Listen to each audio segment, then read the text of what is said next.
जिन्वानी नमस्कृत्य मातृवदहितकारिणीं लोकस्य वर्णनं किंचित् क्रियते अत्र यथागमम्।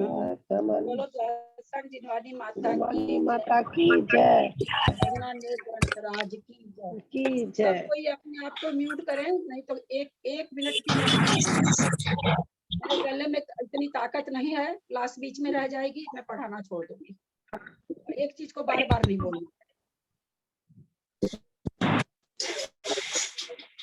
सब यहाँ से बच्चों की आवाज। हाँ क्या करूँ? इसको दबाने से रुक ये मैं भी रुक जाऊंगी इसको। नहीं हाँ इधर से तो रिकॉर्डिंग रुकेगा ना। इसको किसको दबा दोगी?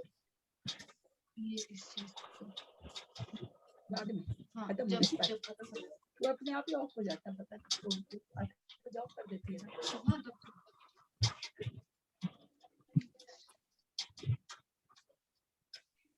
पंचम अधिकार ले रहे हैं।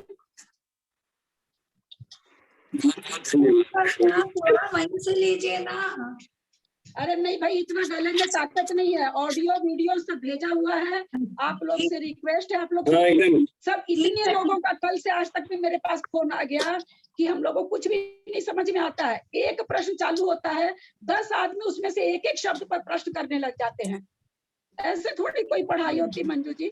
पूरा गला मेरा एकदम खत्म हो गया। ऑडियो बना हुआ, वीडियो बना हुआ, आप लोग कोई सुनना नहीं चाहते। ऐसे थोड़ी होता, बोलिए। एक चीज होता है ना, एक एक अक्षर समझाया हुआ है पहले का। खाली पंचम अधिकार हमने जल्दी कर दिया था, एक एक अक्षर समझाया हुआ है। फिर ऑडियो वीडियो इतना मेहनत करके रिकॉर्डिंग क्यों हो रही है? कोई करने वाला नहीं है, पोती को बुला के करवा रही हूँ। बोलिए, ऐसे थोड़ी होता है? बोलिए। नहीं, मेरे को लगा कि परसों बात हुई थी ना कि नहीं, परसों बात हुई तो मेरे पास कितने लोगों का फोन आ गया? एक दो का फोन आया क्या? ललिता जी मेरे को नहीं पता। कल भी सब कह रहे थे पंचम अधिकार करने के लिए बार बार। पंचम अधिकार तो बिल्कुल भी नहीं हुआ है ना। पंचम अधिकार एक बार कर दे, जैसे समय वैसे कर लेंगे। और एक एक क्वेश्चन को देने में बहुत मुश्किल है भाई। हाँ ठीक है। गला एकदम नहीं काम कर रहा आजकल, एकदम गले में आवाज नहीं है, तो थोड़ा भी आवाज नहीं है गले में। कितनी ताकत लगा के मेरे को बोलना पड़ता है। ठीक है करण की और बहुत बढ़िया से हो चुका। एक रहता ना कि नहीं हुआ रहता, बहुत बढ़िया से हुआ है। थोड़ा सा आप लोग भी मेहनत करिए, इसको सुनिए। अपना समय आप लोग भी समय दीजिए। आप लोग कोई समय नहीं देना चाहते हैं, मुश्किल ये है। सारा समय हम ही दे तो कैसे होगा? बस इस 1 घंटा की क्लास में रोज बोल बोल के याद करा दे तो ठीक है। हम लोग नहीं सुनेंगे ऑडियो वीडियो, ऐसे थोड़ी होता है। करण किसको कहते हैं और उनकी संख्या कितनी है? आज मेरे पास एक लोग का फोन आया है और कल कितनी देर में, दोनों दिन मेरा खाली फोन में गया है। कितने लोगों का फोन आ गया कि हम लोग को कुछ नहीं समझ में आता है। सब कोई लगातार बोलने लग जाते हैं। कोई पूछता है तो कोई उत्तर देने लग जाता है, आपका तो उत्तर सुनता ही नहीं है। मैं क्या करूं? लोगों को इतनी समझ नहीं है कि मेरे से क्वेश्चन पूछा जा रहा है तो मेरे को तो जवाब देने दे। सबकी आवाज है खूब तेज, मेरी आवाज है मंदी, मैं चुपचाप बैठ जाती। जब आप लोग को एक स्टूडेंट ग्रुप खुला हुआ है, आप लोग उसमें अपनी सारी शंकाएं भेजिए और एक दूसरे को पढ़ा दीजिए। उससे जो बचे मेरे से पूछ लीजिए तो ज्यादा अच्छा रहे। इस ग्रुप में पढ़ाने की कोशिश क्यों करते हैं आप लोग के लिए 2-2 ग्रुप अलग से खुला हुआ है, उसमें आप लोग पढ़ लीजिए, पढ़ा लीजिए। पूछेगा कोई तो कोई उत्तर देना शुरू कर देता है, कोई उधर से उसका एक और प्रश्न खड़ा कर देता है। कितने लोगों का फोन आया, नाम बताऊंगी तो आप लोग ताज्जुब करेंगे कि हम लोग को कुछ नहीं समझ में आया 2 दिन से। आज मेरे को बार बार प्रेशर है कि बंद कर दीजिए, 15 मिनट सब कोई खोलेगा, बाकी सबको कहिए बंद करके बैठेंगे, क्योंकि हम लोग को कुछ नहीं समझ में आ रहा। हम लोग को कुछ नहीं समझ में आ रहा, बार बार एक ही चीज कह रहे थे लोग। करण किसे कहते हैं और उनकी संख्या कितनी है? ऐसे करण इंद्रियां को भी कहते हैं। करण मतलब परिणाम भी होता है, करण मतलब भाव भी होता है। यहाँ पर भाव की बात है या परिणाम की बात है। भाव और परिणाम एक ही चीज है। ज्ञान वर्णादि कर्मों की अवस्था विशेष को करण कहते हैं। उनकी संख्या 8 है। अप्रशस्त उपशामना, निधत्ति, निकाचना, बंधन, उदीर्णा, अपकर्षण, उत्कर्षण, संक्रमण करण। किस कर्म के कौन कौन करण होते हैं? चारों आयु में कौन सा है?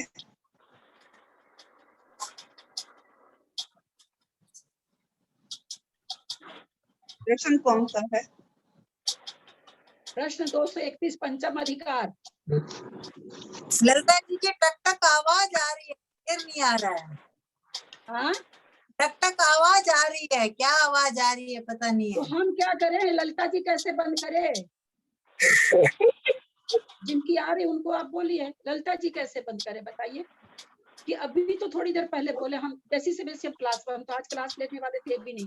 मेरे को बोरिंग का पानी नहीं मिल रहा, हम लोग छटपट कर रहे हैं नीचे खड़े खड़े, इनको नीचे छोड़ करके आई हूँ। आज मैं तो क्लास ही नहीं लेने वाली थी, इसीलिए इतना माथा में दर्द हो जाता है ना चिल्लाने से, एकदम बार बार एकदम नहीं अच्छा लगता है। कहीं से बच्चे की आवाज आती है, कहीं से बर्तन गिरने की आवाज आती है। जी बाकलीवाल का म्यूट कीजिए। इनकी आवाज नहीं आ रही है, आवाज कहीं पर इनका भी है खुला हुआ, सुनील जी का भी।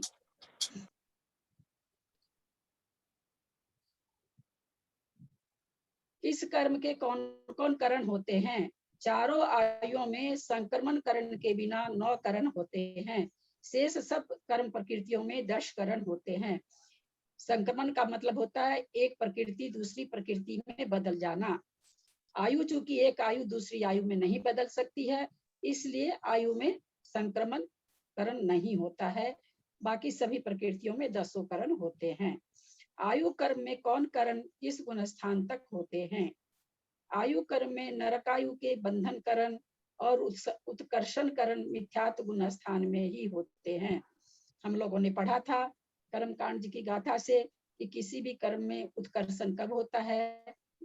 जब उसमें जिस समय जो प्रकृति का बंध होता है, उस समय उस प्रकृति का उत्कर्षण हो सकता है। अपकर्षण तो किसी भी समय होता है, परंतु उत्कर्षण कब होता है? जिस समय जो प्रकृति बंधती है उस समय ही उसमें उत्कर्षण होता है। तो नरक आयु कब बनती है? पहले गुण स्थान तक। इसलिए कह रहे हैं कि नरक आयु का बंध कहाँ होगा और उत्कर्षण कहाँ होगा? तो कहते मिथ्यात्व गुण स्थान में ही होता है। सबको समझ में आया होगा ये चीज। संक्रमण करण को छोड़कर शेष 5 करण अपकर्षण, उदीर्णा, उपशम, निकाचना, निधत्ति, उदय और सत चतुर्थ गुण स्थान तक होते हैं। किसका? नरक आयु का। नरक आयु का वर्णन चल रहा है। तो नरक आयु का अपकर्षण है, उदीर्णा है, उपशम है, निकाचना है, निधत्ति है, उदय है और सत्व है। ये चौथे गुण स्थान तक होगा। त्रियंच आयु के बंधन और उत्कर्षण करण द्वितीय गुण स्थान तक ही होते हैं। त्रियंच आयु हम लोग को मालूम है दूसरे गुण स्थान में बंधती है, इसलिए उसमें बंध भी वही होगा और अगर उत्कर्षण होना होगा तो वो भी वहीं पर होगा। संक्रमण करण को छोड़कर शेष 5 करण उदय और सत्य पंचम गुण स्थान तक होते हैं। कहते हैं संक्रमण तो होता ही नहीं आयु में, उसको छोड़कर क्या शेष 5 करण है उदय और सत्व पंचम गुण स्थान तक होते हैं। क्यों पंचम गुण स्थान तक बताया गया? क्योंकि त्रियंच में 5 गुण स्थान होते हैं, इसलिए त्रियंच आयु का उदय कहाँ तक हो सकता है?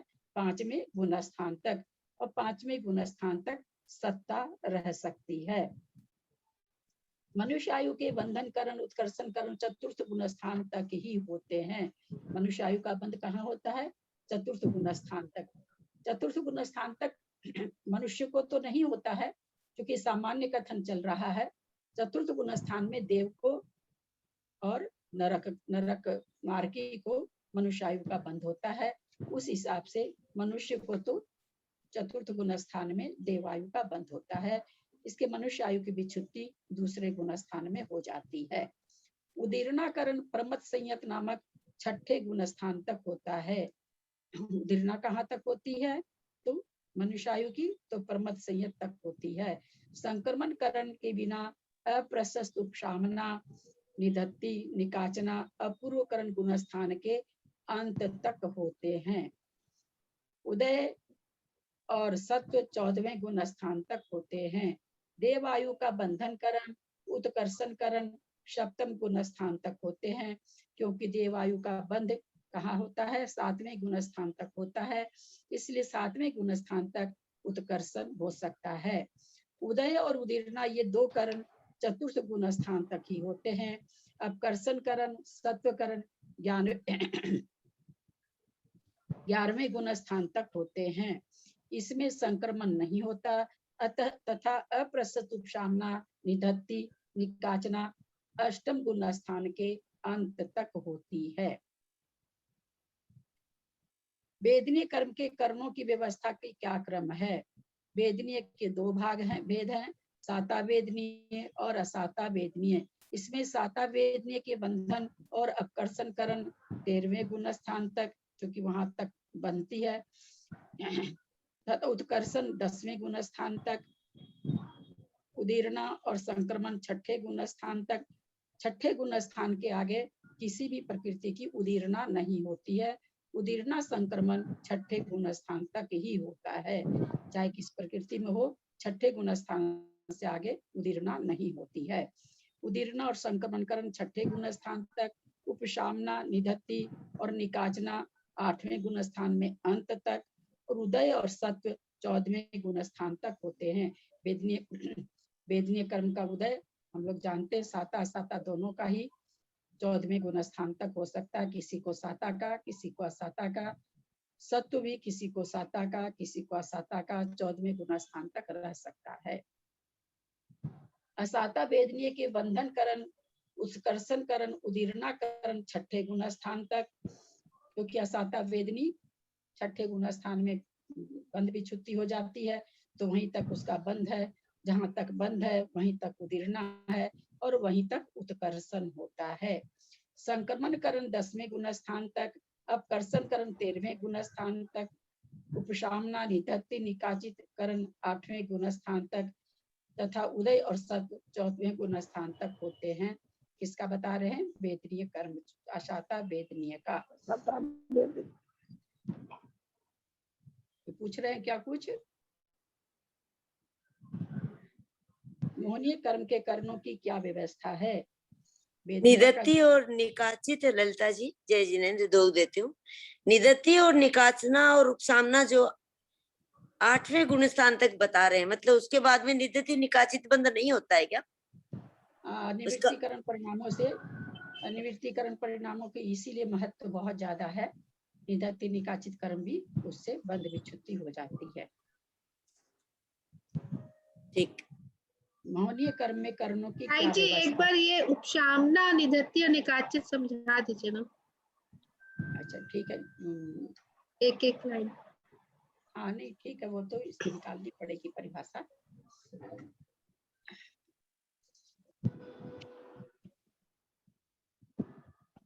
उपशामना तो मालूम ही है, उपशम करना, किसी कर्म को उदय में नहीं आने देना, शामना कहते हैं। निधत्ति का है कि उदय में नहीं आने देना, उत्कर्षण अपकर्षण नहीं होना, संक्रमण नहीं होना, इसको निधत्ति निकाचित का थोड़ा सा अंतर है। हालांकि दोनों ही कर्म करीब एक ही जैसे हैं, निधत्ति निकाचित।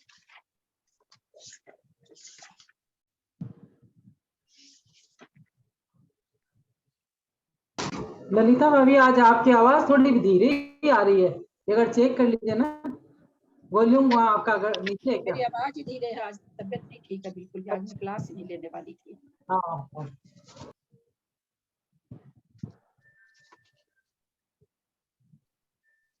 दिखता भी नहीं है।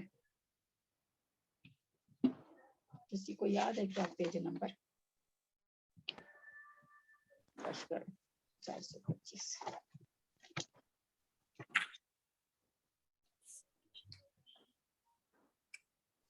उपसामना तो समझी, उपसामना समझाने की जरूरत नहीं है। प्रशस्त उपसामना, प्रशस्त उपसामना में बहुत बढ़िया से 158 पेज है ललिता जी, लाल वाली किताब में। नहीं, मैं तो निकाल ली 158 में। यदि आपको ये निदत्ति निकाचन करण के निकालने हैं क्या, करण का क्वेश्चन? निधत्ति कर्म किसे कहते हैं? तो आचार्य बोल रहे हैं, जो कर्म अपकर्षण उत्कर्षण के अविरुद्ध पर्याय के योग होकर पुनः उदय और पर प्रकृति संक्रमण न हो सकने की प्रतिज्ञा रूप से स्वीकृति, उसकी उस अवस्था विशेष को निधत्तीकरण कहते हैं।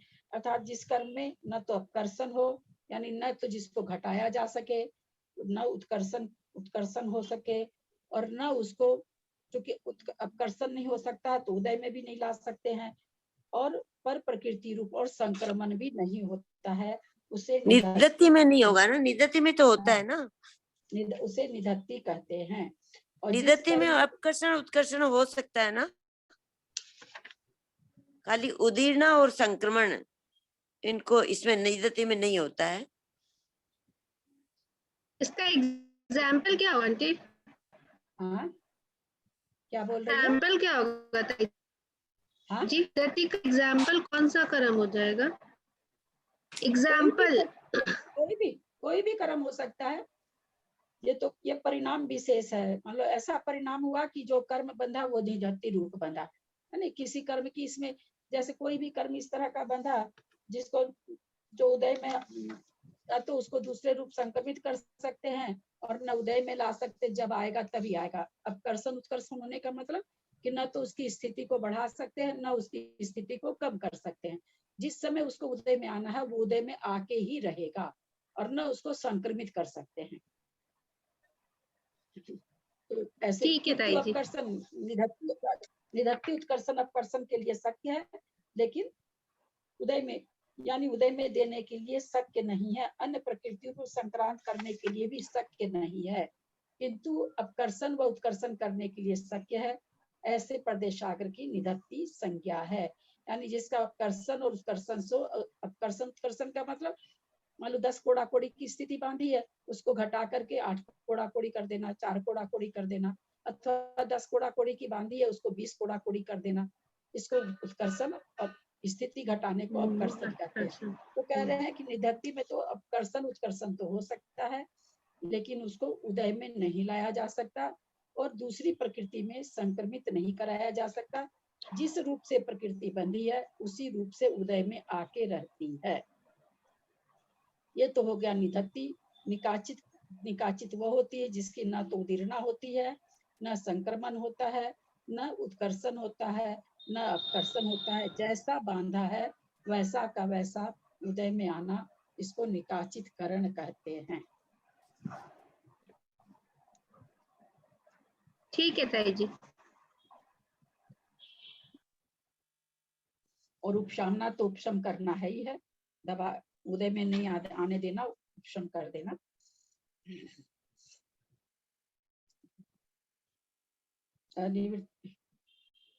अप्रशस्त उपशामनाकरण निधत्ति निकाचनाकरण अपूर्वकरण के अंतिम समय तक होते हैं। शत उपशांत मोह के अंतिम समय तक होता है। मिला क्या? शत उपशांत मोह के अंतिम समय तक होता है। मोहनीय कर्म का सत्व 11वें गुण स्थान के अंत तक किसलिए बताया गया? क्योंकि जो उपशम श्रेणी चढ़ता है उसके मोहनीय कर्म की सत्ता बनी रहती है। अनंतानुबंध की भी संयोजन करके चढ़ता है, और मान लीजिए छायिक सम्यक दृष्टि होके चढ़ा, 7 प्रकृति का क्षय करके चढ़ा, तो भी 21 प्रकृति जो चारित्र मोहनी की है उसकी सत्ता बनी रहती है। और अगर द्वितीयोपशम से चढ़ रहा है तो 28 प्रकृति की सत्ता भी बनी रहती है। इसलिए कह रहे हैं कि मोहनीय कर्म का सत्व कहाँ तक बना रहेगा? बल उपशांत मोह के अंतिम समय तक होता है। फिर तो वो नीचे आ जाता है, तो नीचे के गुण स्थानों में तो रहता ही है। ये खास करके मोहनीय कर्म के बारे में बताया गया। ज्ञानावरण, दर्शनावरण और अंतराय कर्म के कर्णों की क्या व्यवस्था है? ज्ञानावरण, दर्शनावरण, अंतराय कर्म के अपवर्तनाकरण तथा उदीर्णाकरण 12वें क्षीण मोह गुण स्थान में समय अधिक आवली मात्र काल शेष रहने तक होते हैं। बोल ज्ञानावरण और दर्शनावरण अंतराय कर्म में अपवर्तनकरण तथा उदीर्णाकरण, उदीर्णा हम लोग समझ गए हैं, बहुत ज्यादा निषेक उदय में ले आने को। यहाँ उदीर्णा इसलिए हो रही है कि इस गुण स्थान में अब इनकी विच्छुत्ति होने वाली है, इसलिए यहाँ उदीर्णा हो रही है। तथा उदीर्णाकरण 12वें क्षीण मोह गुण स्थान में समय अधिक आवली, माने एक आवली से एक समय अधिक काल शेष रहने तक होती है। जब 12वें गुण स्थान का काल जब एक आवली एक समय बचता है तो अपवर्तनाकरण और उदीर्णाकरण नहीं होते हैं, बंद हो जाता है। एवं उदय और सत्व इसी गुण स्थान के अंतिम समय तक होता है। उदय और सत्व वहां पर बना हुआ है, इसी गुण स्थान के अंत में इनकी विच्छुत्ति होने वाली है। सत्व विच्छुत्ति, बंध विच्छुत्ति तो पहले ही हो गई 10वें गुण स्थान में। उदय विच्छुत्ति और सत्व विच्छुत्ति होने वाली है। ललिता जी आंटी एक बार अपवर्तनाकरण बताइए ने, करण बताइए ना। उद्बंधन, उत्कर्षण और संक्रमण करण 10वें गुण स्थान तक होते हैं। उपशामना, निधत्ति, निकाचनाकरण 8वें गुण स्थान के अंतिम समय तक होते हैं। किसके लिए बोल रहे हैं? ज्ञानावरण, दर्शनावरण, अंतराय की। संक्रमण करण 10वें गुण स्थान तक होगा। एक दूसरी प्रकृति में अंतराय की 5 प्रकृति आपस में बदल सकती है। दर्शनावरण की आपस में प्रकृति बदल सकती है और ज्ञानावरण की आपस में प्रकृति बदल सकती है। उत्कर्षण भी हो सकता है, संक्रमण भी हो सकता है। कहाँ तक होगा, कहाँ होगा, ये तो बोलते हैं 10वें गुण स्थान तक होते हैं। उपशामना, निधत्ति, निकाचनाकरण 8वें गुण स्थान के अंतिम समय तक होते हैं। अपवर्तनकरण, अपवर्तनकरण माने बदल देना, और अपवर्तनकरण का आगे बताए हैं क्या इसमें? अष्टकरण, अंतरकरण, इसमें तो बताए, किताब में तो नहीं बताए हैं, देख के बताऊंगी। अपवर्तनकरण किसको कहते हैं कल आप लोग को बताएंगे, अभी देखेंगे तो देख भी नहीं पाऊंगी मैं, इसलिए आपको तो मतलब क्या चीज बदल देना? कर्मों की स्थिति और अनुभाग बदल देना क्या? स्थिति भी वहां पर खत्म हो रही, क्योंकि अब वहां पर जघन स्थिति, जिस समय प्रकृति की बंद विच्छुत्ति होती है उस समय जघन स्थिति बंद होता है। क्योंकि अगर बहुत स्थिति बंद करेगा तो उदय में कब आएगी? यहाँ तो बंद विच्छुत्ति होने वाली इन तीनों प्रकृति की 13वें गुण स्थान के पहले समय में इसका बंद विच्छुत्ति और केवल ज्ञान होना एक ही साथ होता है। ये 12वें गुण स्थान में बंद विच्छुत्ति इनकी होती है। लेकिन बोलते हैं कि ये सब जो अपवर्तनाकरण, उदीर्णाकरण कब तक होते हैं? ऐसा 12वें गुण स्थान के अंत तक होते हैं। तो कहते नहीं, 12वें गुण स्थान में एक आवली एक समय शेष रहने पर ये रुक जाते हैं। उसके बाद उनमें अपवर्तनाकरण, उदीर्णाकरण, उदीर्णा होगी तो अब तो विच्छुत्ति होने वाली, तब उदीर्णा कहाँ से होगी? अपवर्तनकरण जहां तक मुझे लगता है कि बदलना होना चाहिए, फिर भी मैं देख के बताऊंगी, अपने मन से व्याख्या नहीं कर पाऊंगी। बंधन, उत्कर्षण, संक्रमण 10वें गुण स्थान तक होते हैं। उपशामना, निधत्ति, निकाचनाकरण 8वें गुण स्थान के अंतिम समय तक होते हैं। किसमें? ज्ञानावरण, दर्शनावरण और अंतराय करण में। नाम और गोत्र कर्म के करणों का क्या क्रम है? नाम और गोत्र कर्म के बंधन, उत्कर्षण और संक्रमण करण 10वें गुण स्थान तक।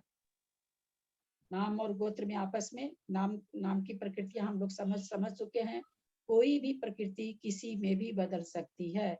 अगर ऐसा नहीं होता तो नरक में तीर्थंकर प्रकृति पर मुख से जा रही है, और नरक में कोई भी शुभ प्रकृति का सिवा वेक्रियक शरीर, वेक्रियक कांगोपांग, तेजस, कारमान, इसके सिवा और शुभ प्रकृति का कोई का भी उदय नहीं है। वेक्रियक शरीर, वेक्रियक कांगोपांग, तेजस, कारमन, ये शुभ प्रकृति में आता है। तो नाम कर्म की प्रकृति कोई भी ऐसा नहीं कि गति गति के मुख से जाएगी, जाति जाति के मुख से जाती, ऐसा कुछ नहीं है। कोई भी प्रकृति किसी में भी आपस में मिलके जा सकती है। तो ये कह रहे हैं कि नाम और गोत्र कर्म भी ऊंच गोत्र नीच गोत्र के मुख से जा सकता है, नीच गोत्र ऊंच गोत्र के मुख से जा सकता है। यहाँ कह रहे हैं नाम गोत्र कर्म के बंधन, उत्कर्षण, संक्रमण करण 10वें गुण स्थान तक, इनका तो विच्छुत्ति तो होना बहुत आगे जाके 14वें गुण स्थान में, 14वें गुण स्थान में गोत्र 14वें गुण स्थान के पहले समय या दूसरे समय में कब होता है। तो लेकिन इनमें उत्कर्षण और संक्रमण, 1 मिनट है ना, इसको ये अभी जो बताए ना आप, नरक में जो तीर्थंकर प्रकृति वाला वैक्रिय कंगोपांग, वैक्रिय शरीर, तेजस, कारमान 4 बताए क्या आपने कि ये 4 शुभ प्रकृतियां हैं? और भी कोई प्रकृति नाम कर्म की तो वहां पर सारी ही अशुभ प्रकृति उदय में आ रही है। नरक में नामकरण हाँ। की, लेकिन ये बेक्रियक शरीर वगैरह, तेजस शरीर, कार्बन शरीर क्या है, नामकरण ही है। तो वहां हाँ। पर ये प्रकृतियां शुभ ही है, कहीं भी उदय में आओ ये शुभ कहलाती है। बेक्रियक शरीर है, तेजस शरीर है, कार्बन शरीर अशुभ में नहीं आते हैं। तो लेकिन ये इसका उदय है वहां पर। तो वैसे कहा जाता है कि नरक में सारी अशुभ प्रकृतियों का उदय रहता है। तो बहुलता से वहां पर अशुभ, जैसे और भी नामकरण की प्रकृति है, शुभ है, सुस्वर है, दुर्भग है, आदेय है, अनाद, ये सब, ये सब सारी इसकी जो अशुभ प्रकृति है वही उदय में आती है। स्पर्श रस गंध वर्ण है, वो भी अशुभ वहां पर उदय में आते हैं। वहां पर सारी अशुभ प्रकृतियां उदय में आती है। तो चूंकि नामकरण की प्रकृति एक दूसरे में आपस मिल करके खिर जाती है। अब वहां पर ऐसा तो नहीं है कि अशुभ प्रकृति उदय में आ रही है तो जो प्राणी नरक में गया वो बेचारा शुभ बांधा ही नहीं होगा, बांधा तो होगा ही, खाली अशुभ तो कोई भी नहीं बांधता है। लेकिन वहां पर उदय कैसे आ रही है, अशुभ रूप में आ रही है। तो उसी तरह तीर्थंकर प्रकृति तो लोकमान्य प्रकृति है, सर्वोत्कृष्ट प्रकृति है, बहुत प्रकृष्ट प्रकृति है, लेकिन वो भी इन अशुभ प्रकृतियों के साथ मिलकर के, क्योंकि अंतर्मुक्त के बाद उदय में आना चालू हो जाती है। अब तो नरक में जन्म लेते ही अंतर्मुक्त के बाद वो तो उदय में आने लगी। तो कहाँ से उदय में आ रही है, वहां थोड़ी भगवान का कुछ कोई देशना हो रही है कि कुछ उनका इंद्र आकर के कुछ उनका कर रहे हैं, या कुछ भी तो नहीं हो रहा वहां पर। वो भी उसी तरह लड़ाई झगड़ा कर रहे हैं। तो वो तीर्थंकर जैसी उत्कृष्ट प्रकृति भी और वो अशुभ नामकरण के साथ उदय में आकर के खत्म हो रही है। तो उसी तरह से यहाँ पर कह रहे हैं, नाम और गोत्र क्रम के बंधन, उत्कर्षण और संक्रमण करण, दशम गुण स्थान तक उदीर्णा, अपकर्षण करण, संयोग केवली गुण स्थान के अंतिम समय तक उपशामना, निधत्ति, निकाचना करण, अष्टम उपशामना, निधत्ति, निकाचना तो अष्टम गुण से आगे, 8वें गुण स्थान से आगे होती ही नहीं है, 8वें गुण स्थान तक ही होती है। उदय और सत्व अयोग केवली गुण स्थान के अंतिम समय तक होते हैं। 237 पांचवा अधिकार का। उपशामना के कितने भेद हैं? उपशाम, दो प्रकार की उपशामना हम पहले जान चुके हैं, अप्रशस्त उपशामना, प्रशस्त उपशामना। अब ये दूसरी तरह की उपशामना, ये मरण की अपेक्षा उपशामना बता रहे हैं। वो उपशामना किस कैसी थी?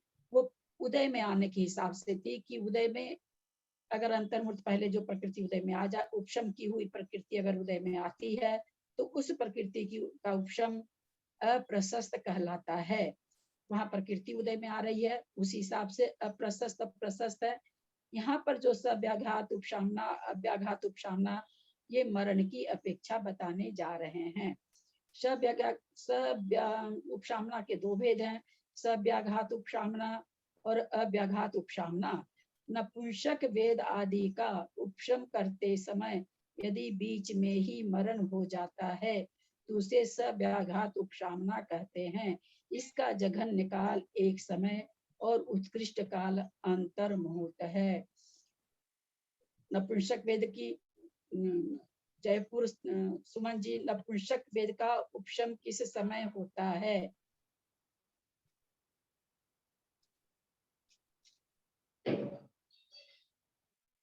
आपको सारी प्रकृति याद है?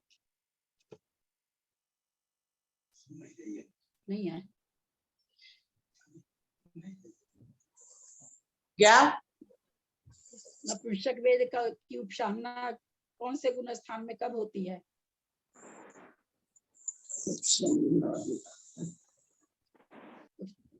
नौवें गुण स्थान तक होती है क्या? हाँ, 9वें गुण स्थान में होती है। हाँ। तो और मरण, उपशम श्रेणी वाले का मरण कहाँ तक नहीं है?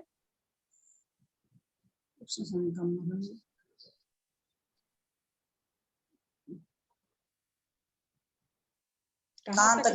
11वें में तो मरण हो ही सकता है ना। हाँ, 11वें से वापस नीचे आ सकता है ना मरण होके, चौथे गुण स्थान तक। 8वें गुण स्थान के पहले भाग तक। आप उत्तर कुछ और देते हैं, मैंने प्रश्न लगा दे। अब तो मरण की अपेक्षा आपसे पूछे ही नहीं। सुनील भैया आप बताइए, उपशम श्रेणी वाले, सुनील भैया, सुनील जी बाकलीवाल, उपशम श्रेणी वाले का चढ़ते समय कहाँ तक मरण नहीं है? 8वें गुण स्थान के पहले भाग तक नहीं है शायद। प्रथम भाग। 8वें गुण स्थान की निद्रा और वो पता जब तक वो पहले भाग में उसकी विच्युति एक वहां मिनट, तक मरण नहीं। फिर आप लोग ऐसे बीच बीच में बोलते हैं ना, वो ठीक नहीं रहता। मैं पूछूंगी ना, जब मैं जो चीज पूछ रही हूँ आप लोग से पूछा के छोड़ूंगी। त्रिशला जी, उपसम श्रेणी वाले का चढ़ते समय कहाँ तक मरण नहीं है? 8वें गुण स्थान के पहले समय में जब तक निद्रा प्रचला का उदय तब तक नहीं है मरण। जब तक 8वें गुण स्थान में निद्रा प्रचला का उदय तब तक मरण नहीं है। अच्छा, ऐसा है क्या? अच्छा, अब आप बताइए, जो क्या नाम आपका, सरिता जी हैं क्या? अब बताइए।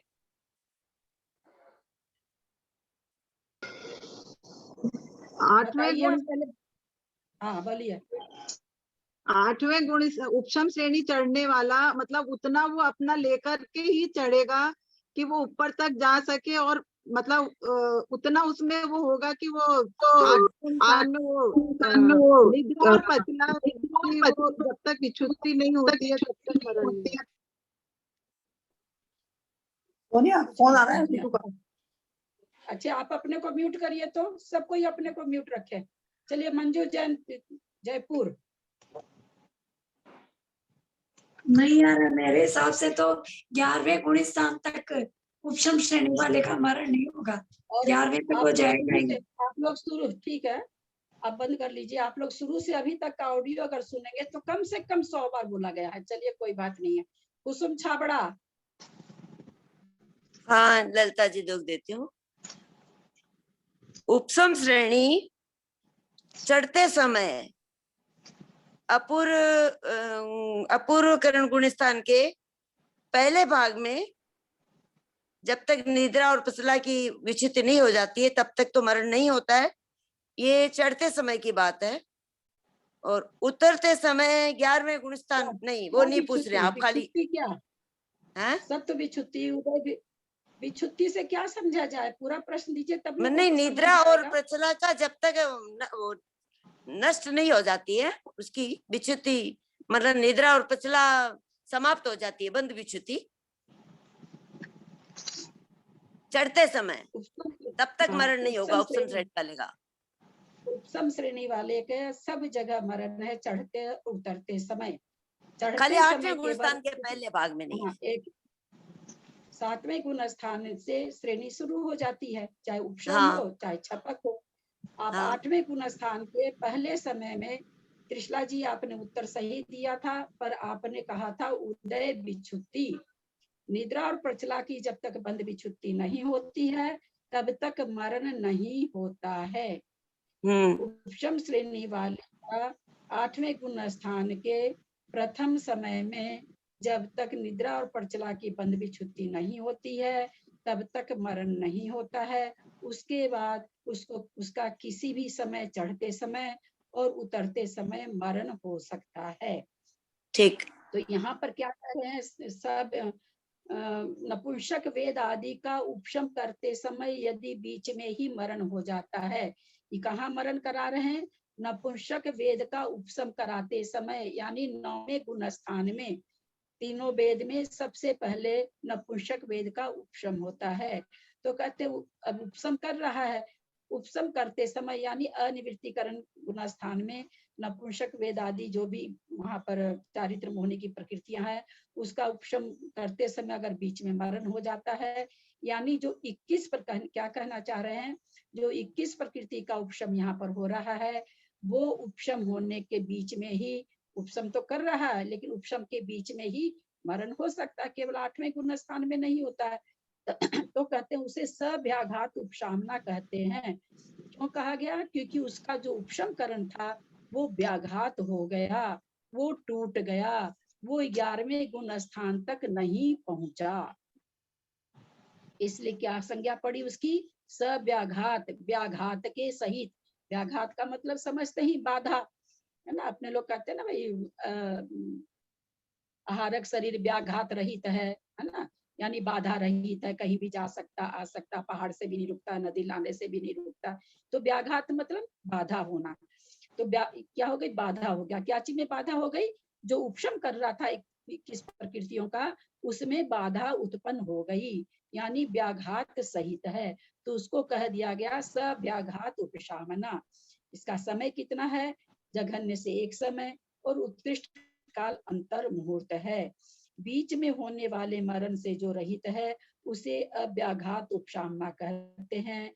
इसका जघन्य और उत्कृष्ट काल अंतर मुहूर्त है, क्योंकि जघन्य उत्कृष्ट काल किस लिए अंतर मुहूर्त है कि 11वें गुण स्थान पहुंचने में सबका एक एक का अंतर मुहूर्त, और वैसे तीनों चारों गुण स्थान का अंतर मुहूर्त। तो इसका अगर उपशामना कर लिया बढ़िया से, 11वें गुण स्थान में पहुंच गया तो सव्याघात नहीं कहलाएगा। और उसके पहले 9वें गुण स्थान में यदि मरण को प्राप्त हो जाता है उपशम करने के पहले, सारी प्रकृतियों को उपशमाने के पहले, तो आचार्य कहते हैं वह सव्याघात उपशामना है। अप्रस्तुत उपशामना प्रस्तुत उपशामना के भेद से भी उपशामना के दो भेद हैं। ये उपशामना के भेद हम लोग बहुत बढ़िया से समझ चुके हैं, समझाने की जरूरत नहीं है। उपशांत मोह गुण स्थान में होने वाले प्रतिपात के कितने कारण हैं? प्रतिपात मतलब गिरना। 11वें गुण स्थान से कोई जीव क्यों गिरता है, किस कारण से नीचे आता है? कहते हैं दो कारण है, आयु क्षय और उपशम काल की पूर्णता। कहीं भी उपशम होता है, जैसे हम लोगों ने पढ़ा प्रथमोपशम, जो भी जब भी उपशम की बात आएगी, उपशम करण का काल अधिक से अधिक अंतर मुहूर्त काल है। कहीं भी करे उपशम, किसी प्रकृति का करे, अधिक से अधिक उपशम औपसमिक सम्यक तो है, वो भी अंतर मुहूर्त काल तक उसका समय है। हम लोगों ने जब सम्यक का, छायिक सम्यक का जघन्य उत्कृष्ट, उपशम सम्यक का जघन्य उत्कृष्ट ये सब पढ़ा था, उस समय हम लोगों ने पढ़ा था उपशम करण का जघन्य से भी अंतर मुहूर्त है, औपसमिक सम्यक का, और उत्कृष्ट से भी अंतर मुहूर्त है। तो कहते हैं तो उपशम काल की पूर्णता, उपशम काल की पूर्णता हो गई, अंतर मुहूर्त काल तक रहा वहां पर 11वें गुण स्थान में, अब उसको नियम से नीचे आना होगा। तो कहते दो कारण है, या तो आयु क्षय हो जाए, आयु समाप्त हो जाए, अथवा उपशम काल का समय समाप्त हो जाए।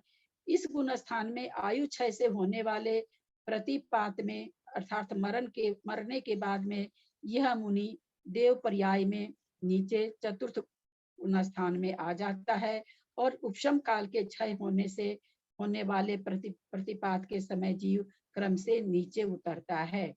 क्या कहना चाह रहे हैं, अगर किसी का 11वें गुण स्थान में मरण हो गया तो मरण तक तो 11वां गुण स्थान रहता है, मरण होते ही चौथा हो जाता है। यानी ऐसा नहीं होता है कि मरण काल आया तो 11वें से 10वें में आ रहा है, 9वें में आ रहा है, 8वें में आ रहा है, 7वें में आ रहा है, 6ठे में आ रहा है, 5वें में आ रहा है, फिर मरण हो रहा है, फिर चौथा हो रहा है।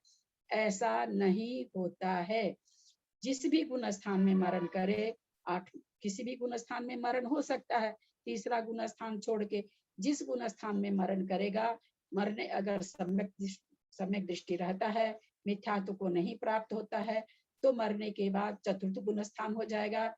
ऐसे मरण जिस गुण स्थान में करेगा उस गुण स्थान तक, उस मरण तक उस गुण स्थान वर्ती रहेगा।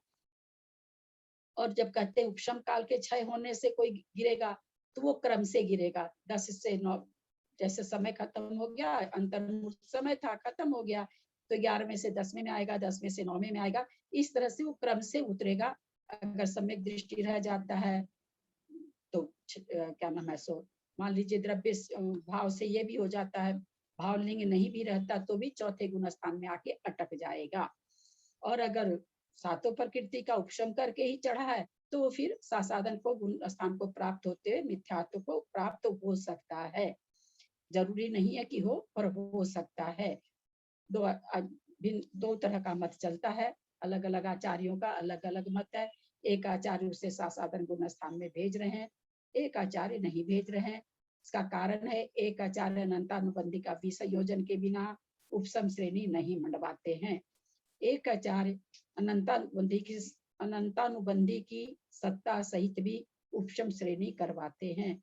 तो जो आचार्य अनंतानुबंधी की सत्ता के साथ उसको उपशम श्रेणी कराते हैं, उस जीव को सासाधन गुण स्थान में आना हो जाता है। लेकिन जो अनंतानुबंधी की विसंयोजन से ही कराते हैं वो फिर चतुर्थ गुण स्थान से नीचे नहीं होते हैं, अथवा अनंतानुबंधी का संयोजन होने से भी होता है, लेकिन वो संयोजन होना मानते ही नहीं है। उनके मत में वापस संयोजन होके दूसरा गुण स्थान नहीं होता है, द्वितीयोपशम से केवल प्रथमोपशम से होता है। अश्वकरण करण क्या है, ये भी एक प्रकार का परिणाम है, क्योंकि लिखा हुआ अश्वकरण करण क्या है। अश्वकरण अश्वकर्म, कहीं पे कर्म लिखा, अश्वकर्ण होना चाहिए, नीचे कर्ण कर दीजिए। अश्वकर्ण करण के 3 नाम हैं, अश्वकरण, आंदोलन करण और उद्वर्तन अपवर्तन करण। आगे अपवर्तन आगे आप लोग का बताए हैं कि नहीं, सो तो राम जाने। जिस प्रकार घोड़े के कान के मूल से लेकर दोनों ओर घटते जाते हैं, यानी मूल में छोटा रहता होगा, दोनों ओर और घट जाते हैं, उसी प्रकार संजलन क्रोध से लेकर अनुभाग स्पर्धकों की रचना क्रम से अनंत गुणहीन होती जाती है। इसलिए इसे अश्वकर्ण कर्ण कहते हैं। घोड़े का कान किसी ने देखा हो, मेरे तो ध्यान नहीं गया घोड़ा का कान कैसा होता है। कितना कम समझाए हैं, और हम तो जितना 750 गाथा 800 गाथा हो गई करीब, अभी तक ये करण के नाम आए नहीं है। और ये प्रकरण है तिल्लोई पन्नति से, इसलिए हो सकता नहीं भी हो, इसमें देखना पड़ेगा। ये तो यहाँ तो बहुत कम अभी तक ये है ना, लब्धिसार में तो पढ़े थे एक बार, बहुत पहले उसमें गूगल में पढ़े थे। अब ये पता नहीं इसमें है क्या, देखना पड़ेगा। तो देखते हैं, कल खोजते हैं तो बताते हैं, क्योंकि इसमें तो इन्होंने कुछ बताया ही नहीं, इतना कम बताया कि समझ में नहीं आ रहा है। अंतरकरण किसे कहते हैं? विवक्षित कर्मों की अधस्तन उपरितन स्थितियों के निषेधों को छोड़कर मध्यवर्ती अंतर्मुत मात्र स्थितियों के निषेधों का परिणाम विशेषों के द्वारा अभाव करने को अंतरकरण कहते हैं। ये अंतरकरण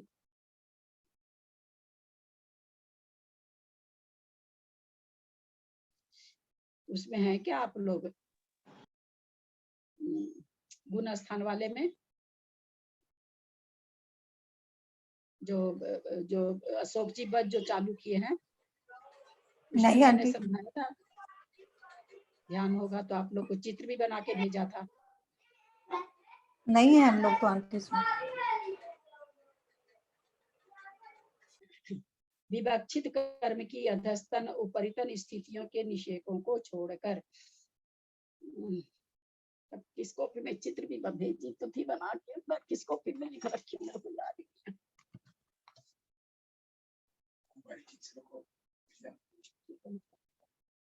हाँ, दिखेगा आप लोग को क्या?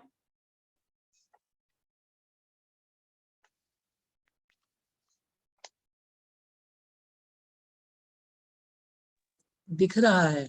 इसी को अति स्थापना बलि भी कहते हैं। नहीं समझ में नहीं आएगा, दिख तो रहा होगा, समझ में आ रहा है, पढ़ने में आ रहा है क्या? थोड़ा सा धुंधला है सब। नहीं आ रहा है, इसे ग्रुप में भेज दीजिएगा, नहीं, इसे ना पढ़ने नहीं ग्रुप में आया। भेज दीजिएगा। अंतरकरण क्या होता है कि नीचे के निषेध और ऊपर के निषेध, दोनों तरफ के निषेध छोड़ करके और मध्य के जो निषेध रहते हैं, उन निषेधों को परिणाम के द्वारा नीचे के निषेधों में डाल दिया जाता है। उसकी डालने की एक विधि है, जिसको अधा प्रवृत्ति ये कहते, अति स्थापना बलि कहते हैं उसको। उसकी एक विधि है, उस विधि से वो बीच में थोड़ी देर के लिए तो परिणाम अंतरकरण हो जाता है, परिणामों का अंतरकरण हो जाता है। ये परिणाम विशेष से ऐसा होता है, उस समय स्थिति खाली हो जाती है, वहां पर परिणाम नहीं रहते हैं। इस अंतरकरण को प्रथमोपशम समय करते हुए अंतरकरण किया जाता है। कुछ देर के लिए मोहनीय कर्म से रहित हो जाता है, तो उसको कहा जाता है कि कुछ एक अंतर्मूर्तक के लिए मूर्छा आ जाती है। किसको? मोहनीय कर्म को। और उसी परिणाम विशेष से उस समय मिथ्यात्व के 3 टुकड़े, जब वो मूर्छा उसकी खत्म होती है तब मिथ्यात्व कर्म के 3 टुकड़े हो जाते हैं। तो वहां पर उसको वो जो घसकाया गया कर्मों को, उसको अति स्थापना वाली नाम दिया गया है। उसी समय अंतरकरण होता है। तो इसमें होता क्या, ऊपर के वैसे ही छोड़ देता है, बीच के वैसे ही रहने देता है, बीच के नीचे के वैसे ही रहते परिणाम, बीच के परिणामों को उठा करके नीचे के परिणामों में डाल देता है और बीच का स्थान खाली हो जाता है। तो वही कह रहे हैं, निषेकों का परिणाम विशेषों के द्वारा अभाव करने को अंतरकरण कहते हैं। आगाल प्रत्यागाल किसे कहते हैं? ललिता जी, अंतकरण लिखा हुआ है, उसको अंतरकरण लिख लेना किताब में। लाल वाली किताब में अंतकरण लिखा हुआ रह नहीं है। अब वही देखिए ना, क्योंकि अब मेरे को मालूम है कि अंतरकरण है, तो मेरे को सूझ ही नहीं रहा कि अंतकरण है। इसलिए अंतकरण लिखा हुआ है सब हमारे जगह। में तो अंतर ही है, अंतरकरण नहीं है हम लोगों की बुक में तो। अंतर ही है। लाल वाली बुक में नहीं है। हाँ, अभी जो नई वाली होगी आपके पास, छोटी वाली में तो मैं तो अंतर ही बोल रही हूँ। मेरे को हाँ अंतर ही है। मेरे को सूझ ही नहीं रहा कि अंतकरण सब लिखा तो हुआ। अंतरकरण ही है, लेकिन लिखा हुआ गलत है।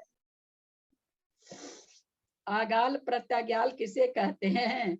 अंतरकरण हो जाने के पश्चात पुरातन मिथ्यात्व कर्म तो प्रथम अथवा द्वितीय स्थिति में विभाजित हो जाता है, परंतु नवीन कर्म द्वितीय स्थिति में पड़ता है। उसमें से कुछ द्रव्य अपकर्षण द्वारा प्रथम स्थिति के निषेकों को प्राप्त करता है, उसे आगाल कहते हैं। पन्नती में ये सब भी है क्या? याद ही नहीं, मुझे तो पढ़ा हुआ। कह रहे अब वो अंतरकरण किया, अभाव कर दिया, बीच में से कुछ निषेकों के कर्म परमाणु के निषेकों को वहां बीच में अभाव कर दिया। तो जो अभाव किया, तो पुरातन मिथ्यात्व कर्म, जो पहले का पड़ा हुआ मिथ्यात्व कर्म है, 2 कर्म में प्रथम और दूसरी स्थिति में विभाजित हो जाता है, परंतु नवीन कर्म, अब उस समय भी कर्म तो हमेशा बंध रहा है, तो उस समय जो नवीन कर्म बांध रहा है वो प्रथम स्थिति में नहीं पढ़ करके दूसरी स्थिति वाले में जाके मिल जाता है। उसमें से फिर वो अपने परिणाम विशेष के द्वारा कुछ द्रव्य अपकर्षण करके प्रथम स्थिति के निषेकों में मिला लेता है, तो उसे इन्होंने आगाल नाम दिया। फिर उस प्रथम स्थिति को प्राप्त हुए द्रव्य में से कुछ द्रव्य उत्कर्षण के द्वारा द्वितीय स्थिति के निषेकों प्राप्त होता है, उसे प्रत्यागाल कहते हैं। यानी 2 स्थिति में विभाजित हुआ, मिथ्यात्व कर्म अंतरकरण जब किया तो बीच में गैप हो गया, तो एक प्रथम, नीचे वाला प्रथम स्थिति का हुआ, ऊपर वाला दूसरी समय का हो गया, दूसरी स्थिति का।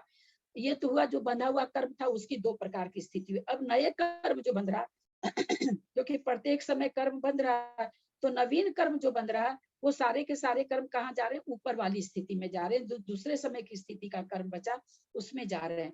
उसमें से कहते हैं कि कुछ अपकर्षण करके कुछ द्रव्य को पहले समय वाले में मिला देता है, और फिर उस पहले समय में जो द्रव्य मिलाया उसमें से कुछ द्रव्य उत्कर्षण करता है और उसको द्वितीय समय वाले में मिला देता है। तो वापस जो द्वितीय समय में मिला रहा है उसका प्रत्यागाल नाम हुआ, और दूसरे समय वाले में से लेके कुछ पहले समय में जो मिला रहा उसका नाम आगाल हुआ। प्रथम स्थिति का क्या लक्षण है? विवक्षित प्रमाण को लिए हुए नीचे के निषेकों को प्रथम स्थिति कहते हैं। यानी पहली स्थिति वाले विवक्षित प्रमाण को लिए हुए, एक खास प्रमाण होता है उनके निषेकों का, किस हिसाब से 2 भाग होगा, तो चाहते हैं जो भी प्रमाण उनका होता है उसको लिए हुए जो निषेक होते हैं वो प्रथम स्थिति वाले कहलाते हैं। द्वितीय स्थिति किसे कहते हैं? ऊपर के समस्त निषेकों को द्वितीय स्थिति कहते हैं। जितने भी कर्म मोहनीय कर्म के निषेक हैं उसको 2 भाग में विभाजित कर दिया गया।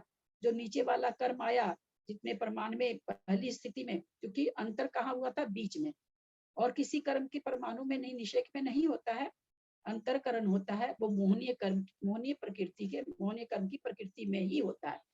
नाम कर्म, गोत्र कर्म, ईशम में नहीं होता, केवल मोहनीय कर्म में होता है। तो 2 स्थिति में बांधा, जितना प्रमाण पहली स्थिति में आ गया कर्मों के निषेकों का उसको पहली स्थिति कह दिए, और बाकी जितने समस्त निषेक जितने भी बचे, चाहे वो कितनी स्थिति वाले हों, कहते हैं उसको द्वितीय स्थिति कहते हैं। उदयावली और प्रत्यावली किसे कहते हैं? वर्तमान समय से लेकर आवली मात्र काल को, उस काल में स्थित विषेकों की आवली को उदयावली कहते हैं। उदयावली हम लोग पहले भी समझ चुके हैं। कर्म बंधने के बाद में एक आवली परमाणु उदय में नहीं आते, न उदय में आते हैं, न उनकी निषेक रचना होती है, न उत्कर्षण होता है, न संक्रमण होता है, न अपकर्षण होता है, एक आवली तक, तो उसको कहा गया उदयावली।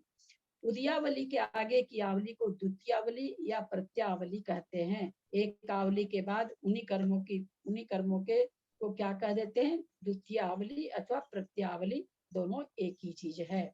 उदयावली के आगे मैंने पहली आवली, जब कर्म प्रत्येक समय कर्म बंध रहे हैं, प्रत्येक समय एक आवली के बाद प्रत्येक समय के बंधे हुए कर्म एक आवली तक तो उदयावली, दूसरी आवली में प्रत्यावली या द्वितीयावली कहलाती। अचली तथा अबाधावली किसे कहते हैं? बंध के समय से लेकर एक आवली तक कर्मों की उदीर्णा आदि नहीं होती है, अतः उस आवली को अचली या अबाधावली कहते हैं। यहाँ ठीक करना चाह रहे थे, लिखा वही पढ़ रहे, कलम दीजिएगा। दीदी अब प्रश्न उत्तर लीजिए ना, क्वेश्चन आंसर, शंका समाधान कीजिए, 5 मिनट रहा है। अच्छा ठीक है, बोलिए, करिए, क्या पूछना पूछिए आप। दीदी द्वितीय अधिकार में 42 नंबर क्वेश्चन में अभ्यंतर कारण माने अभ्यंतर का क्या अर्थ हुआ? दूसरा अधिकार में आपके पास हाँ, इसी में किताब है क्या? तो पेज नंबर बताइए ना। नहीं, मेरे पास छोटी वाली किताब है, 42 नंबर क्वेश्चन है। क्या देव वाला, देव है अभ्यंतर कारण। अच्छा, अभ्यंतर कारण देवगति नाम कर्म का उदय होने पर जो नाना प्रकार की, अभ्यंतर कारण मतलब देवगति जो बांधी गई है, देवगति जो बांधी गई है, अभ्यंतर कारण वो हुआ गति बांधना। गति बंधी इसलिए देवगति मिल रही है, तो कहते हैं अभ्यंतर कारण देवगति नाम कर्म का उदय। अभ्यंतर कारण देवगति नाम कर्म का उदय होने पर जो नाना प्रकार की बाह्य विभूति से देव कहते हैं। वो देव बना कैसे? अभ्यंतर कारण के कारण। अभ्यंतर कारण क्या था? देवगति नाम का कर्म उदय था। ललिता भाभी 34 नंबर, इसी में 34 नंबर क्वेश्चन। 34? हाँ, इसी अधिकार में, द्वितीय अधिकार में तो 42 से चालू है। इसमें प्रथम अधिकार है 34, प्रथम अधिकार में। हाँ, 34 नंबर।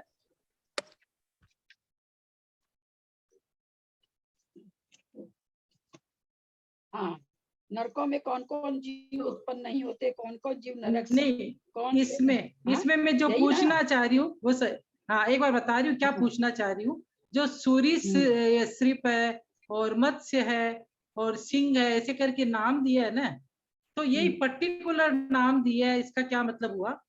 फिर आगे भी इसका आया, आगे फिर 35 नंबर में भी इन लोग का नाम वापस जैसे आया नहीं कि इसके बारे में वापस वर्णन आया है, तो इन्हीं का नाम पर्टिकुलर दिया ही। हाँ, इस नाम देने का मतलब जैसे लिखा सर्प चतुर्थ पृथ्वी तक। सर्प कितना भी कुटिल हो, कितना भी खारा हो, कितना भी पाप करता हो, चौथे नरक से नीचे नहीं जाएगा, पहले दूसरे तीसरे चौथे में ही जाएगा। सिंह है, कितना भी क्रूर हो, कितना भी मांसाहारी हो, कितना भी जीवों को मारता हो, पहली दूसरी तीसरी चौथी पांचवी पृथ्वी तक ही जाएगा, छठी में नहीं जा सकता। स्त्री कितनी भी व्यभिचारिणी हो, कितनी भी पापिन हो, कितनी भी मायाचारिणी हो, कितनी भी कुटिल परिणामी हो, वो छठी पृथ्वी से नीचे यानी 7वीं में नहीं जा सकती, पहली दूसरी तीसरी चौथी पांचवी छठी में जा सकती है। तो यानी तिर्यंच और मनुष्य गति दोनों के बारे में बोल रहे हैं क्या? तिर्यंच और मनुष्य गति, क्योंकि स्त्री का आ गया फिर मनुष्य का आ गया कि ये कहाँ तक जाते हैं? हाँ, मनुष्य मतलब पुरुष, स्त्री मतलब स्त्री वेदी, द्रव्य स्त्री द्रव्य वेदी।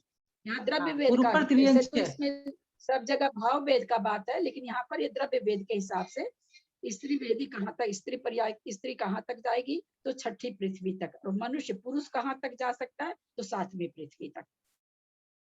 सातों में है ना, पहले 7वीं पृथ्वी तक का हाँ, मतलब सातों में जा सातों। सकता है। हाँ। इसमें और इसमें छह तक। इसका आगे का भी बता दीजिए ना लता जी, वो सहनन की अपेक्षा उत्पत्ति, वो भी थोड़ा नहीं, इसमें शरीर सर्प आया है, वो शरीर सर्प यानी सरकने वाला। पानी में जो छोटे छोटे सांप रहते हैं वो, या रेंग कर चलने वाले। सरीसृप कहते हैं तो उसको जो पेट के बल से चलते हैं। हाँ, वही तो रेंग कर जो चलते हैं, मतलब छोटे छोटे होते हैं वो। हाँ, छोटे छोटे लट्टू टाइप की, पता नहीं जो भी सरीसृप। ललिता दी जो ये थोड़ा ललिता सहनन का दी क्लियर कर दीजिए ना, थोड़ा सहनन का। रैंक कर तो सारे सिर्फ ही चलते हैं। हाँ, रैंकर तो सारे ही चलते हैं। ये हाँ। छोटे छोटे वाले जो होते हैं छोटे छोटे होते हैं, एक बड़े होते हैं। हाँ, अभी एक तो सर्प होते हैं, फुफकार मारने वाले उठ के खड़े हो जाते हैं। एक हाँ, सर्प वो तो होते ऊंचे हैं, हो वो जाते खड़ा हैं ना। होना जानते ही नहीं। हाँ, फुफकार खड़ा होना मारते हैं तो जानते ही कर नहीं। लेते हैं। वो हाँ, वो अंतर होना चाहिए। हाँ, वो अंतर ही होना चाहिए। तो सहनन की ललिता जी, अपेक्षा उत्पत्ति। सांप 4 तक और वो रेंगने वाले सांप 2 तक। आपकी तो आवाज एक तो सांप जो आपने बोला चतुर्थ, आपकी जो आवाज रेंगने कट वाले, रही है। अच्छा हाँ। जो सांप का बताया आपने कि वो चौथी पृथ्वी तक ही जाएगा, और जो रेंगने वाले भी तो सांप ही है, वो बहुत अंतर तीसरी था। पृथ्वी छोटे तक जाएगा। छोटे सांप होते हैं, वो तो गर्दन उनकी जरा सी उठती है। अभी है तो सभी मनुष्य, सभी थोड़ी 7वें नरक चले जाएंगे। जैसे मनुष्य उन्होंने हाँ, वही दिया पूछ रही हूँ मैं। पृथ्वी तक, तो मनुष्य जो भले मानुष वो स्वर्ग भी जाएंगे, वो नरक की। तो वैसी तरह से शरीर से छोटे वाले सर्प होते होंगे, जो जहरीले नहीं होते होंगे, उतने कुटिल नहीं होते होंगे। सरीसृप ना जल वाले सबको कहते हैं। सरीसृप ना जो होते हैं, जिसको पानी हरा वाले वो सर्प, बोलते हैं। हरा वो सर्प। कहाँ तक हाँ, जल जाएंगे? वाले होते हैं। हाँ, जल वो वाले कहाँ तो तक? वो आगे द्वितीय तक ही जाएंगे। अरे अच्छा, आगे ठीक। बोलने दीजिए उनको। सहनन की अपेक्षा उत्पत्ति 6 सहनन वाले संगी जीव यदि नरक में उत्पन्न हो तो मेघा नामक तीसरी पृथ्वी तक पर्यंत होंगे। 6 उत्पत्ति 6 सहनन वाले। 6 संगनन वाले के लिए है कि 6 संगनन कहाँ तक जन्म ले सकते हैं, 6 के 6 तो बोल रहे तीसरी पृथ्वी तक।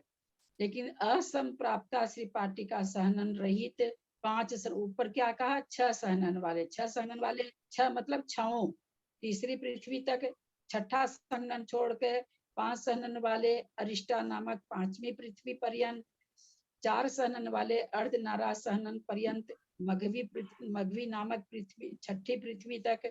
और ब्रज विषम नारा सहनन वाले 7वीं पृथ्वी तक नरकों में जन्म लेते हैं। इसमें आपको क्या समझना है? ऐसी कोई इसमें चीज तो है नहीं। समझाओ। मतलब उसमें वो रेंज वो समझ में नहीं आया था थोड़ा सा, कि कौन से सहनन से कहाँ तक में। वो अभी आपने बोला ना कि वहां से वहां तक 6 सहनन वाले, वो फिर 5 सहनन तक, तो वो थोड़ा उसमें लिखे हुए में क्लियर नहीं हो रहा था मुझे कि कौन से सहनन वाले कहाँ तक जाते हैं। ललिता भाभी, एक क्वेश्चन और टाइम है क्या?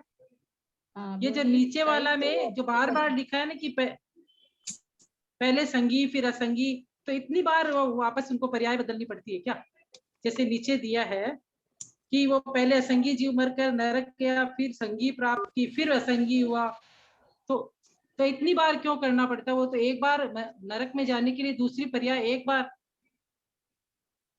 धारण करने से। मानी इसका समझा दीजिए थोड़ा सा। 1 मिनट। नरक से निकलकर सीधे नरक नहीं आता, बीच में अन्य पर्याय का अंतर अपेक्षित रहता है। जैसे कोई संगी जीव मरकर नरक गया, वहां से निकलकर उसने संगी पर्याय प्राप्त करी, पुनः मरकर असंगी हुआ, तथा मरकर पुनः वहां से निकल संगी होकर मरा और असंगी पर्याय प्राप्त कर मरण किया तथा पुनः नरक में चला गया। यह दूसरी बार हुआ। वो क्या कहना चाह रहे हैं? कुछ विवक्षाएं ऐसी रहती है जो घटानी पड़ती है। असंगी जीव मर करके नरक, वहां से असंगी नरक जा सकता है, लेकिन नरक से निकल करके असंगी नहीं बनता है। तो उसने संगी पर्याय प्राप्त की, पुनः वो असंगी में ही मर करके असंगी हुआ, मरकर फिर वहां से निकला, फिर संगी होकर के मरा। और फिर असंगी पर्याय प्राप्त कर मरण किया। तो ऐसा क्यों हो रहा है? क्योंकि वो एक, उसको जाना नरक है, नरक जाने के लिए उसको असंगी होकर के मरना है। तो असंगी जीव मर करके नरक गया, वहां से निकल कर संगी पर्याय प्राप्त किया, फिर मरकर असंगी हुआ तथा मरण कर वहां से निकल संगी होकर मरा और असंगी पर्याय प्राप्त कर मरण किया तथा पुनः नरक चला गया, दूसरी बार हुआ। इस प्रकार अधिक से अधिक 8 बार उत्पन्न हो सकते हैं। इसमें कुछ गलत लग रहा है हमको, इसमें कुछ गलत लग रहा है। ये बात वापस आप देख के बताइए। असंगी मरकर नरक गया, ये तो ठीक है, वहां से निकलकर संगी हुआ, ये भी ठीक है। पुनः मरकर असंगी हुआ, ये भी ठीक है। मरकर पुनः वहां से निकल,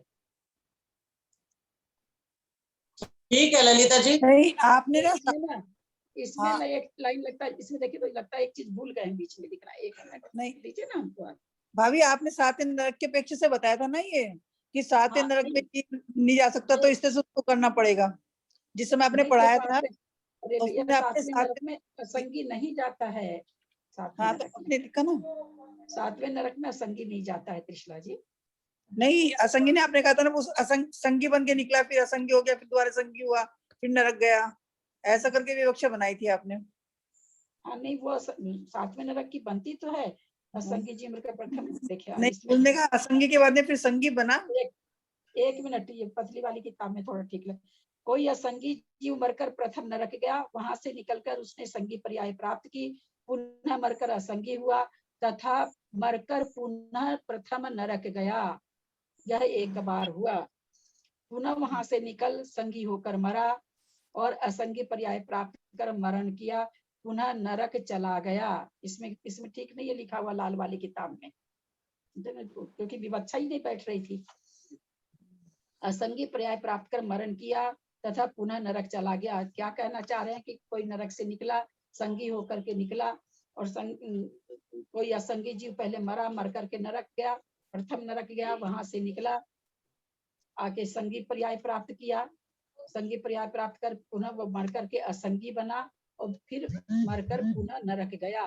तो ये कह रहे हैं इस बार इस प्रकार से एक बार हुआ, फिर वहां से निकलकर संगी होकर मरा, असंगी पर्याय प्राप्त किया और पुनः मरण करके नरक गया, यह दूसरी बार हुआ। इस तरह से कोई 8 बार जा सकते हैं। और जो सातवें नरक का है, सातवें नरक की विवक्षा इसलिए अलग है कि वहां से निकल करके सिंह बनता है ना, क्रूर सिंह बनता है, पंचेंद्रीय संगी बना, उसके बाद वो मरण को प्राप्त किया। तो वो वहां चूंकि सातवें नरक में जो जा रहा है वो समूर्छन जीव जाता है, वो गर्भज नहीं जाता है, और वहां से जो निकलता है सातवें नरक से वो नियम से गर्भज होता है। इसलिए सातवें नरक के में जाने प्रवेश करने के लिए, बाकी नरक में जाने के लिए तो एक ही पर्याय धारण कर रहा, संगी में उत्पन्न हुआ, असंगी में वहां से निकल के संगी बना, संगी मर करके असंगी बना और असंगी के मर करके फिर नरक में चला गया। और यहाँ ये निकल करके सातवें नरक से निकल करके सिंह बना, गर्भज बना, मरा, मर करके समूर्छन बना, समूर्छन बन के फिर मरा, फिर वो सातवें नरक में गया, क्योंकि वो वहां पर गर्भज नहीं जा पाते हैं, समूर्छन जाते हैं। यहाँ वो सातवें नरक का भी होगा लिखा हुआ, एक मिनट देखते हैं। मतलब मनुष्य तो जाते ही है सातवें नरक करनी पड़ी, नरक से निकला हुआ जीव संगी, इसी कारण यहाँ बीच में प्रकार अंतर होते हुए निरंतर कहा गया है। मत्स्य सप्तम नरक जाके वहां से निकलकर पहले गर्भज होगा, फिर मत्स्य हो मरण कर सप्तम नरक जाएगा, क्योंकि नरक से निकला जीव समूर्छन नहीं होता, वही चीज है। इसी प्रकार मनुष्य मरकर सप्तम नरक गया, मरकर गर्भज त्रियंच हुआ, फिर मनुष्य होकर मरकर गर्भज त्रियंच हुआ, पुनः मनुष्य मरकर फिर सप्तम नरक जाएगा। मान लीजिए मनुष्य के हिसाब से घटाएंगे तो एक भाव और ज्यादा हो जाएगा, आके गर्भज त्रियंच बना, उसमें से सप्तम नरक से निकला, मनुष्य बन नहीं सकता है सब, लेकिन मर करके मनुष्य नरक गया, वहां से निकल करके त्रियंच बना, गर्भज त्रियंच बना, गर्भज त्रियंच जाएगा नहीं सातवें नरक, तो फिर मनुष्य होकर के मरकर गर्भज त्रियंच हुआ, पुनः मनुष्य मरकर सप्तम नरक में जाएगा, क्योंकि सप्तम नरक का जीव मनुष्य नहीं होता। इसी कारण इन दोनों जीवों के बीच में एक पर्याय का अंतर होते हुए भी निरंतर कहा है। हाँ, अब समझ में आ गया।